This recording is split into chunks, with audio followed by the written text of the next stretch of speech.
directeur, mesdames et messieurs, chers amis, chers camarades. Permettez-moi, au nom du Comité du Souvenir, du Comité central de libération de l'Hôtel de Ville, au nom de l'Union syndicale CGT des services publics parisiens, du groupement Résistance Seine, de vous remercier d'avoir répondu à notre invitation.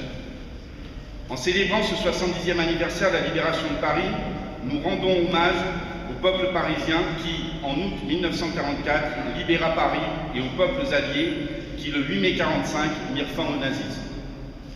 Nous rendons hommage à toutes celles et ceux qui, nombreux sur notre territoire, luttèrent en faisant le sacrifice de leur vie pour la liberté de notre pays, pour le rétablissement de la République française et de ses institutions démocratiques.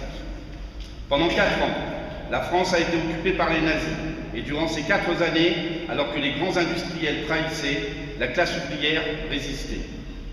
En 1944, la classe ouvrière était prête pour l'insurrection finale. Le 18 août 1944, un mot d'ordre de grève lancé par l'Union des syndicats CGT de la région parisienne et l'appel du Comité parisien de libération ont permis de déclencher l'insurrection dès le 19 août. L'intervention de la 2e division blindée avec son armement lourd a aidé les insurgés parisiens à libérer Paris. En se libérant lui-même, le peuple parisien a pris son avenir en main. Cette commémoration de la libération n'est pas l'affaire des seuls participants, des survivants de l'époque. C'est un héritage à prendre et à faire fructifier parmi les générations d'aujourd'hui et de demain. L'insurrection a permis l'installation d'un gouvernement français ayant, entre autres pour tâche, d'appliquer le programme du Conseil national de la résistance. Les objectifs de la résistance n'étaient pas seulement de chasser l'envahisseur du territoire national, d'écraser la barbarie nazie et de punir les traîtres, mais d'intégrer à la perspective de la libération nationale l'avènement d'une république nouvelle, indépendante, démocratique et sociale. Réuni le 15 mars 1944, le Conseil national de la résistance adopte un programme d'action porteur de la marque du Front populaire de 1936. Il emportait aussi la critique quant à l'insuffisance criante de réformes de structure. Ce texte est d'abord diffusé par Libération Zone Sud sous forme d'une plaquette intitulée « Les Jours heureux », signée par le CNR et sera réédité en septembre 1944 sous le titre « Programme du Conseil national de la résistance ».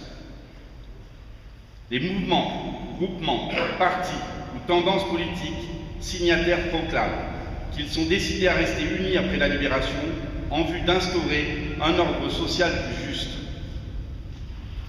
L'idée fondamentale de ce programme prévoyait qu'il ne saurait y avoir de redressement, d'instauration d'une véritable démocratie politique sans la mise en place d'une démocratie économique et sociale.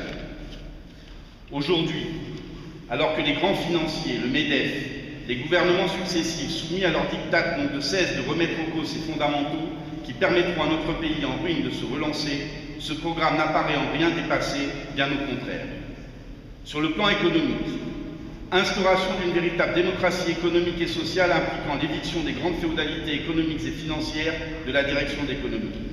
Organisation rationnelle de l'économie, assurant la subordination des intérêts particuliers de l'intérêt général.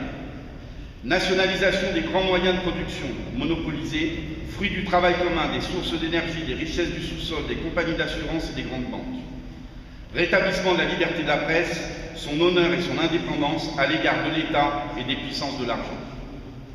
Et sur le plan social, droit au travail et droit au repos, notamment par le rétablissement et l'amélioration du régime contractuel du travail, réajustement important des salaires et garantie d'un niveau de salaire et de traitement qui assure à chaque travailleur et à sa famille la sécurité, la dignité et la possibilité d'une vie pleinement humaine. Un plan complet de sécurité sociale, visant à assurer à tous les citoyens des moyens d'existence dans tous les cas où ils sont incapables de se les procurer par le travail. La sécurité de l'emploi, la réglementation des conditions d'embauchage et de licenciement.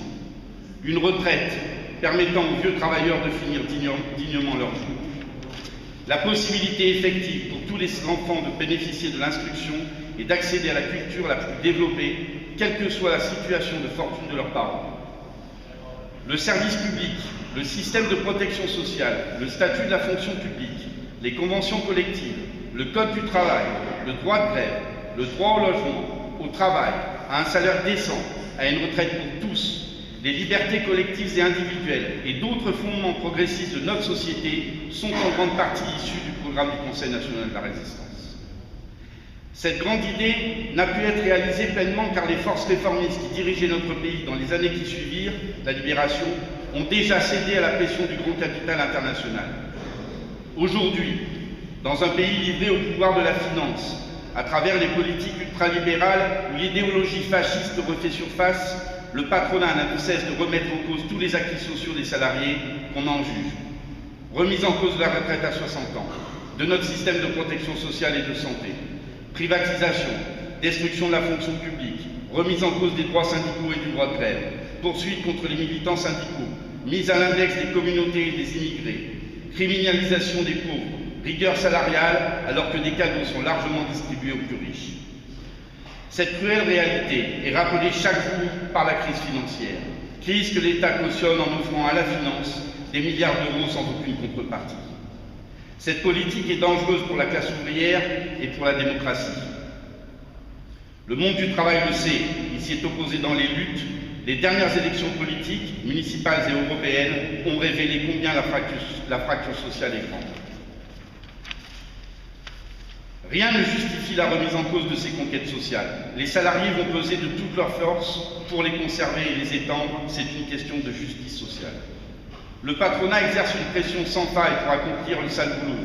Il multiplie les plans dits sociaux, casse de l'industrie, organise les licenciements boursiers, délocalise à tour de bras, presse les salaires, vante les louanges du chantage à l'emploi. Le président de la République s'était engagé à rompre avec cette politique absurde et brutale en affrontant la finance et les lobbyings exercés. Qu'en est-il aujourd'hui? La CGT n'a de cesse de rappeler que plutôt que d'investir dans la finance et de mettre en place des politiques de rigueur sociale, il faut investir dans les salaires et les pensions pour relancer l'économie et la consommation. Le gouvernement Hollande doit engager immédiatement une politique courageuse, innovante en faveur du monde du travail. Il ne peut se cacher derrière une quelconque crise créée et entretenue par le monde de la finance. Une grande partie des villes de France, dont la capitale, le Sénat et l'Assemblée nationale sont à gauche. Le gouvernement ne peut pas aujourd'hui nous dire que l'opposition le gêne. Il a une lourde responsabilité, il doit entendre les revendications des travailleurs et leur donner satisfaction. Il y a urgence, comme en 1945, il faut des mesures d'urgence sociale. Il faut augmenter les salaires, les pensions, les minima sociaux et revaloriser le point d'indice dans la fonction publique, interdire les licenciements boursiers, supprimer toutes les exonérations ou aides aux entreprises qui pratiquent la politique du chantage à l'emploi. Il faut rétablir la retraite à 60 ans et pour tous en tenant compte de la pénibilité du travail. Le chômage et la misère ne sont pas des fatalités. Il faut les combattre et cela passe par une politique sans concession en faveur du monde du travail. Européens, attachés aux valeurs démocratiques, les Français ont su marquer par leur histoire, leur originalité et leur rapport à l'Europe et au monde.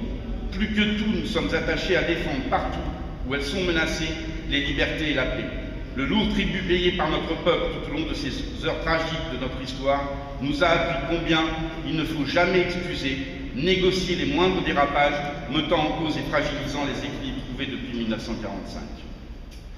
Les traités européens se suivent et se ressemblent. Ils se réalisent sans les peuples et souvent mettant en cause les lois nationales issues de la propre histoire des nations. Fidèles à l'état d'esprit de ces hommes et de ces femmes qui ont sacrifié leur vie, nous restons attachés à une Europe fondée sur les besoins des travailleurs et des populations, ainsi que des coopérations mutuellement avantageuses entre nations souveraines. Les peuples grecs, espagnols, italiens, portugais, irlandais continuent de payer les désastres engendrés par la finance et l'incapacité de ses dirigeants à trouver des solutions d'avenir. La politique désastreuse qui leur est imposée par la Commission européenne, le FMI et la Banque mondiale constitue un recul de civilisation insupportable. Tous les peuples européens sont concernés. La France, l'Allemagne, l'Angleterre connaissent un ralentissement sans précédent. Ces pays riches invitent leurs travailleurs à payer la note tout en permettant aux riches de continuer de dégager des profits fabuleux. Oui, il est urgent de mettre en place un nouvel ordre économique mondial permettant de peser durablement contre les velléités spéculatives. Et non en mettant en place le projet de traité transatlantique qui serait source de reculs sociaux, sociétaux et sanitaires nombreux et dévastateurs pour les peuples européens. Ces hommes et ces femmes qui ont libéré Paris et la France voulaient une société humaine et juste, nous la voulons aussi. Le candidat Hollande a renoncé à la plupart des engagements qu'il avait pris lors de sa campagne électorale. un des premiers la renégociation du traité Mercosur. Il l'a signé sans rien renégocier. C'est ce dernier traité européen, avec les précédents, qui sont la cause de la politique austéritaire que mènent tous les gouvernements européens en enfonçant l'ensemble des peuples de plus en plus dans la misère. Il disait dans son discours au Bourget, « Mon véritable adversaire, il n'a pas de nom, pas de visage, pas de parti. Il ne présentera jamais sa candidature, il ne sera jamais élu, et pourtant il gouverne. Cet adversaire, c'est le monde de la finance. » Pourtant, Jean-Jacques Augier, Jean-Pierre Juillet, Brigitte Tétinger, Christophe de Margerie, Mathieu Pigasse, Henri Delacroix de Castries, Charles-Henri Philippi, Pierre Duquesne, Jean-Hervé Lorenzi, Emmanuel Macron, un monde de la finance son nom, disait le candidat. Et pourtant, toutes ces personnalités de la finance sont tous de très proches de François Hollande, mais aussi d'un certain nombre de ministres comme Pierre Moscovici, Laurent Fabius. Ce qui faisait dire à un autre ministre, Michel Sapin, notre ami c'est la finance, la bonne finance. Et au service de cette finance, le MEDEF, allié incontournable de ce gouvernement qui accepte tout de lui en allongeant les annuités pour prétendre à la retraite, en mettant en place l'accord national interprofessionnel sur la compétitivité et la sécurisation de l'emploi, et le pacte de responsabilité, comme seule ambition de faire croire que le travail est un coût, les garanties salariales sont des charges. Pour la CGT, il faut renoncer à cette politique. Le travail, les travailleurs sont créateurs de richesses. Cette politique ne peut plus durer, elle va à l'encontre des valeurs des femmes et des hommes qui se sont battus pour libérer la France. Elle va même à l'encontre, elle dépouille le programme du Conseil national de la résistance. Ce n'est pas en restant droit dans ses bottes, sans changer de cap, en remaniant un gouvernement pour punir et satisfaire l'appétit de plus en plus insatiable du MEDEF, que le chômage, la misère vont reculer. C'est au contraire en revenant aux fondamentaux du programme du Conseil national de la résistance. À Paris, la maire de Paris, en tant qu'employeur, doit engager une politique plus sociale en direction de ses personnels. Nos services ont les capacités de répondre à toutes les missions de service public. Il faut stopper les privatisations et reconquérir les espaces concédés au privé ces dernières années. On doit renforcer les effectifs, en titularisant déjà tous les salariés au statut précaire, en préparant la jeunesse à remplacer les plus anciens, en ouvrant des perspectives claires et ambitieuses. Il est important d'ouvrir des perspectives de carrière volontaristes et attractives pour toutes les catégories. Madame la maire de Paris, tout en étant confiante en ce que fait le Premier ministre, se dit inquiète d'une politique qui centrerait l'essentiel de son analyse sur un discours budgétaire. Et pourtant, Madame la maire de Paris accepte aujourd'hui la coupe drastique de 400 millions d'euros au budget demandé par le gouvernement au nom du cadeau au MEDEF via le pacte de compétitivité. C'est pour la CGT oublier le cadeau de 1,3 milliard d'euros fait à Hollande par M. Delanoë, représentant les charges transférées à la capitale, somme longuement réclamée au gouvernement Fillon. Cet argent, c'est l'argent du contribuable. Il faut que le gouvernement redonne à la mairie de Paris pour l'investir dans le service public. Le dossier des retraites reste un chantier ouvert pour la CGT, à partir duquel la maire de Paris peut faire entendre sa voix au niveau national, qu'elle s'engage, qu'elle défende le droit à partir en retraite dès 60 ans à taux plein, qu'elle fasse partager le droit à partir plus tôt pour les catégories dites actives, comme peuvent encore y prétendre nos camarades égoutiers, éboueurs, fossoyeurs, conducteurs, confrontés depuis des années à la salubrité et à la pénibilité du travail. Oui, Madame la maire de Paris, le conseil municipal et le conseil municipal doivent s'engager dans la défense de notre régime par répartition. C'est cela qu'attendent les fonctionnaires de la ville de Paris. Les fonctionnaires de nos administrations sont inquiets de leur devenir, de leur avenir. La mise en œuvre du Grand Paris, de la loi de décentralisation, de ses conséquences, réalisées à marche forcée, pensées encore une fois par une poignée de technocrates et quelques grands élus, sans aucun débat démocratique nous vient de bon.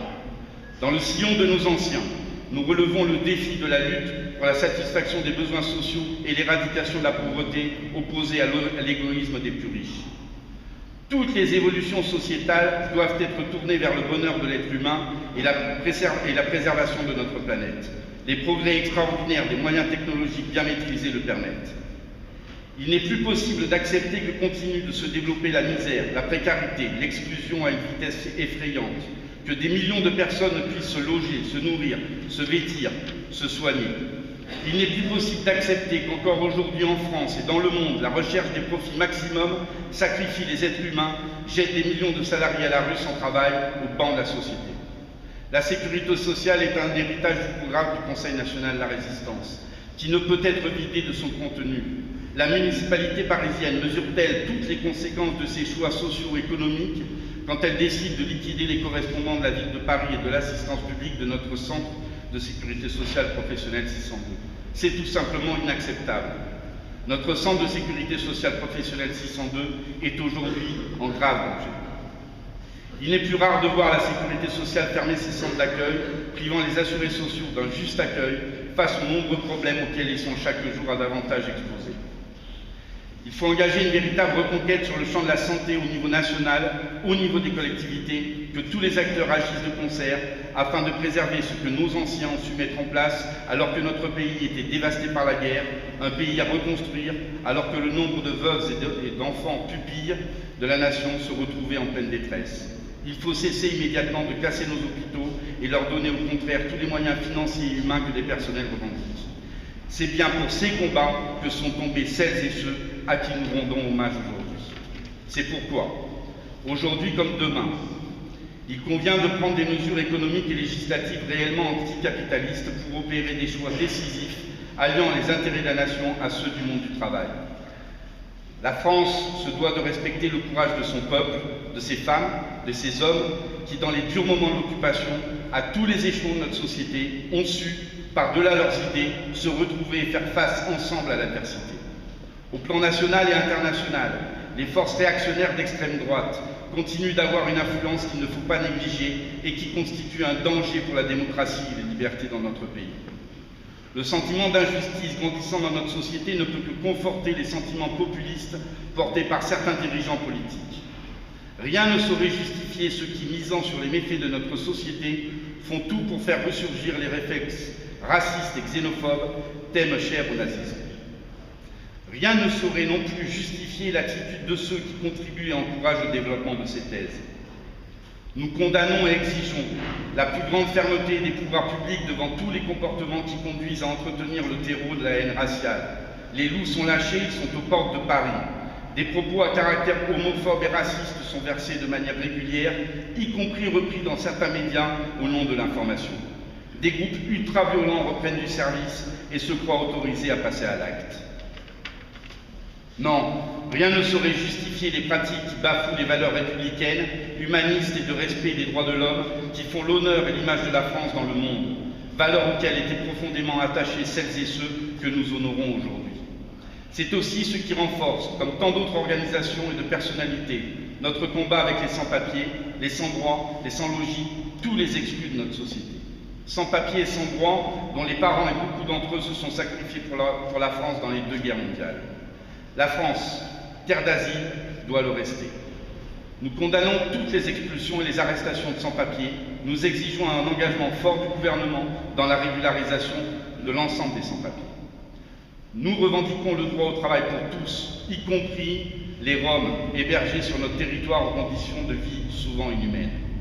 Au niveau international, le monde est assis sur une véritable poudrière qui s'embrase et s'étend de jour en jour dangereusement. Que ce soit au Proche-Orient, en Afrique ou dans d'autres pays, nous ne pouvons accepter de voir des nations entières basculer dans l'horreur, la violence et des millions de victimes innocentes sacrifiées. En Afghanistan, en Syrie, en Irak, en Ukraine, au Mali, en Centrafrique, en Israël, en Palestine, nous en oublions certainement. La liste est longue et malheureusement s'allonge au fil des mois.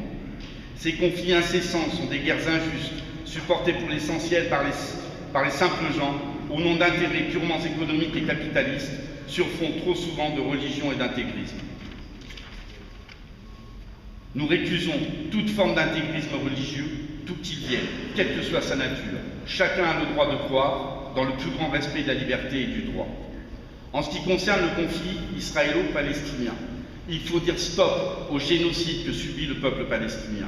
Nous exigeons l'arrêt immédiat des bombardements, l'application des résolutions des Nations Unies et la mise en place de sanctions économiques et juridiques à l'encontre du gouvernement israélien qui ne respecte pas le droit international, l'ouverture de négociations sur le démantèlement des colonies et la levée du blocus de Gaza.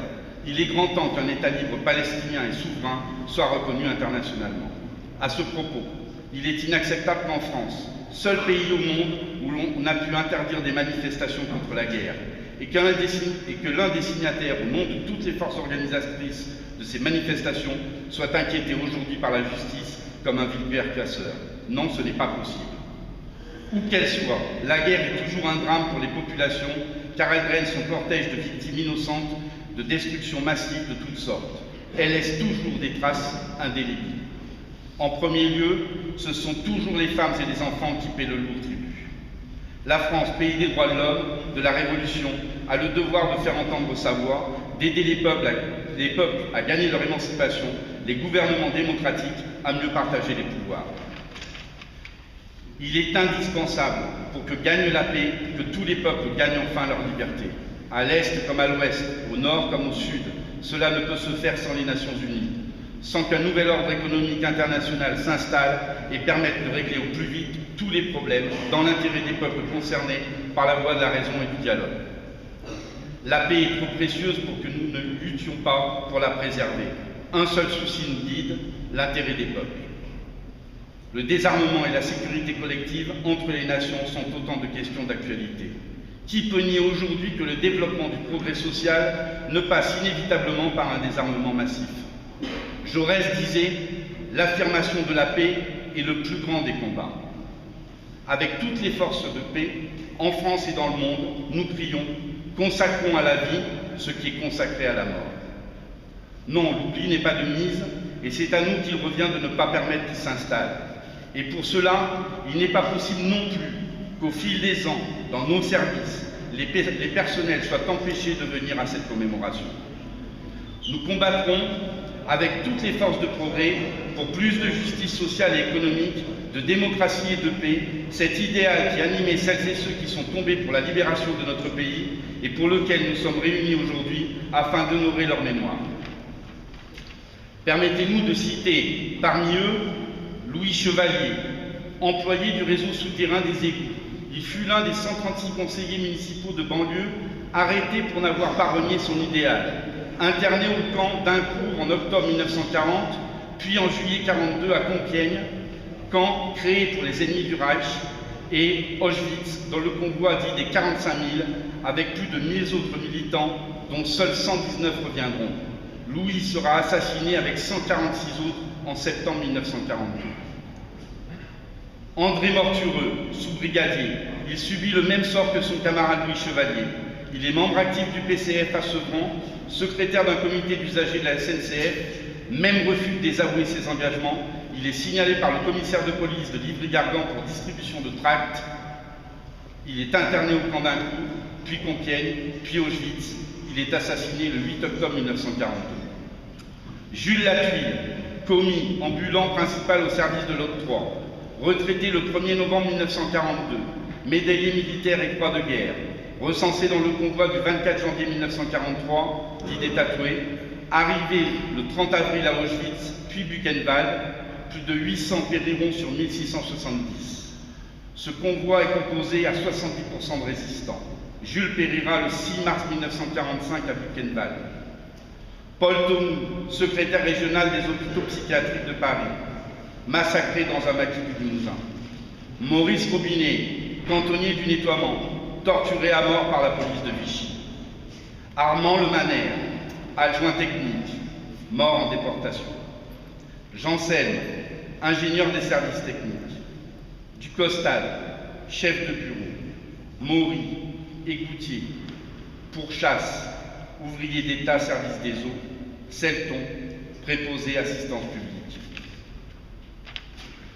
À l'hommage que nous rendons à la mémoire de nos camarades, nous associons celui qu'avec toute la population parisienne nous devons aux 8 élus de la capitale, conseillers municipaux et généraux, communistes, ainsi qu'à tous les combattants avec ou sans uniforme, fusillés pour la libération de la France. À toutes celles et ceux, victimes de la déportation, emprisonnés dans les camps de la mort, qui n'en sont jamais revenus. Au nom de toutes ces femmes, de tous ces hommes, nous avons fait le serment de transmettre aux générations futures les enseignements de leur lutte. Nous leur jurons de remplir, avec honneur, ce solennel engagement.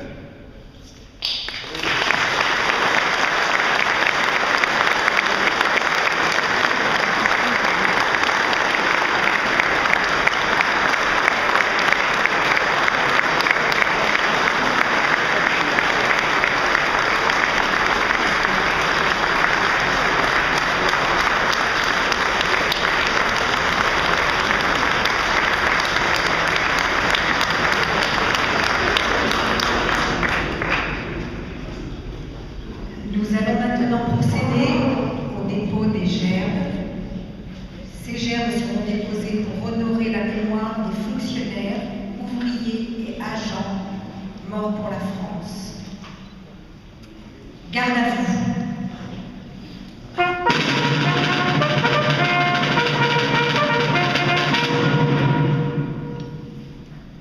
Dépôt de gerbes de l'Union syndicale CGT, service public parisien.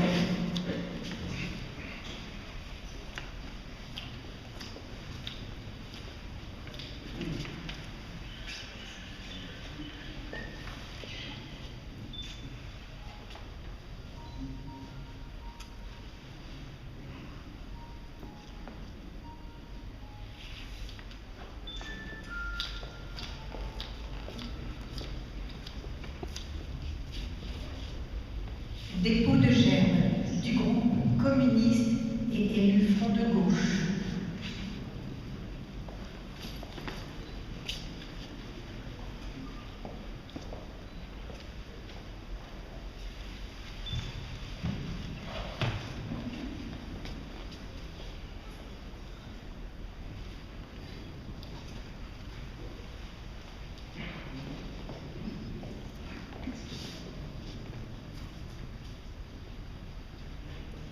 Dépôt de gerbes de Madame la maire de Paris.